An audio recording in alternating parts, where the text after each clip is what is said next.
Have you ever just had that gut feeling? The one where something feels off, but you just can't put your finger on it? What if I told you that you could learn to see the signs of deception and see them clearly and quickly? Okay, let's dive into a practical toolkit for deciphering human behavior.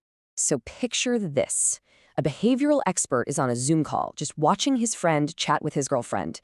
The second the call ends, literally within 4 seconds, the expert just says it flat out. She's lying. How? How could he possibly know that fast? That's the mystery we're about to solve. So, Section 1, a lie in 4 seconds. Now, the big secret here isn't about becoming some kind of aggressive interrogator. Actually, it's the total opposite. If you want to see the truth, you have to create a space where a person's natural behavior can just happen. And here's the technique in action. See, if you ask an interrogation-style question like, "What did you do last night?"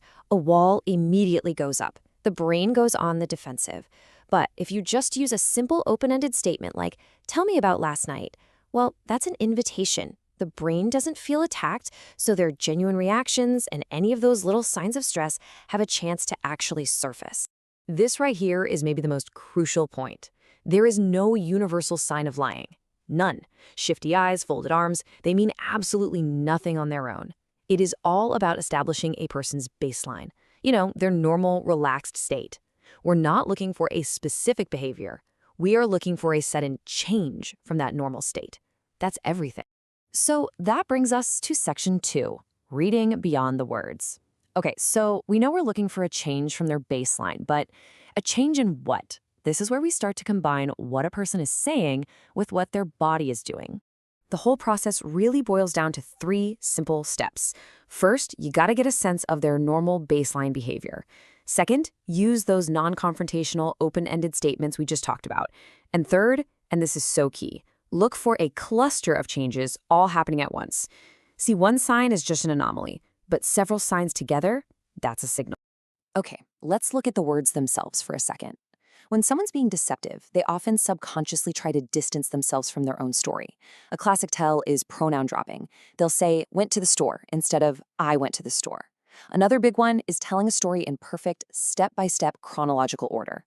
It just sounds rehearsed. And finally, watch for a sudden loss of words, hesitation, right when they hit a sensitive topic. This really gets to the heart of why that chronological thing matters so much. Think about it. A real memory is something you actually experienced, so you can jump around in it. But a memorized fake story, it's like the alphabet. It's been rehearsed in one direction only. If you ask someone to tell that story backwards, they'll fall apart. It's like trying to say the alphabet from Z to A.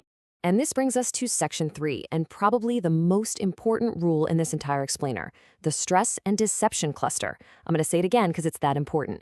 Never, ever rely on a single behavior. One little action is just a fluke. A group of them happening together, that is a powerful, powerful signal. Okay, take a look at something completely unconscious, our blink rate. When we're super focused on something, we might only blink, say, 4 times a minute. In a normal chat, it's about 20.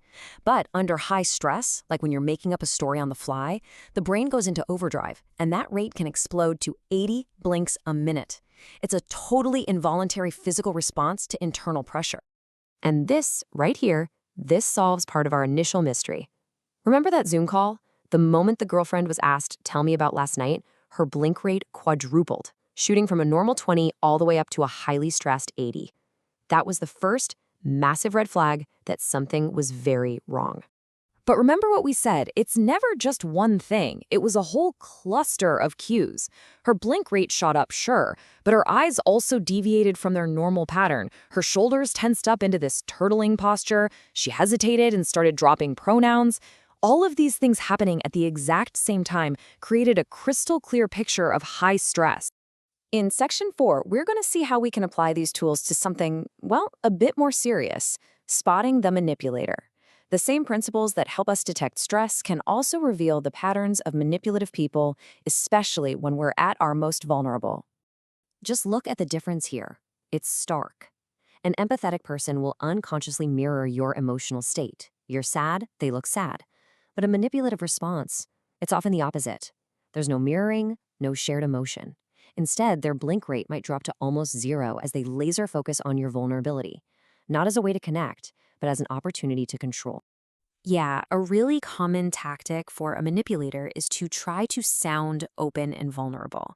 They'll say all the right things, to make you feel comfortable and build this false sense of trust.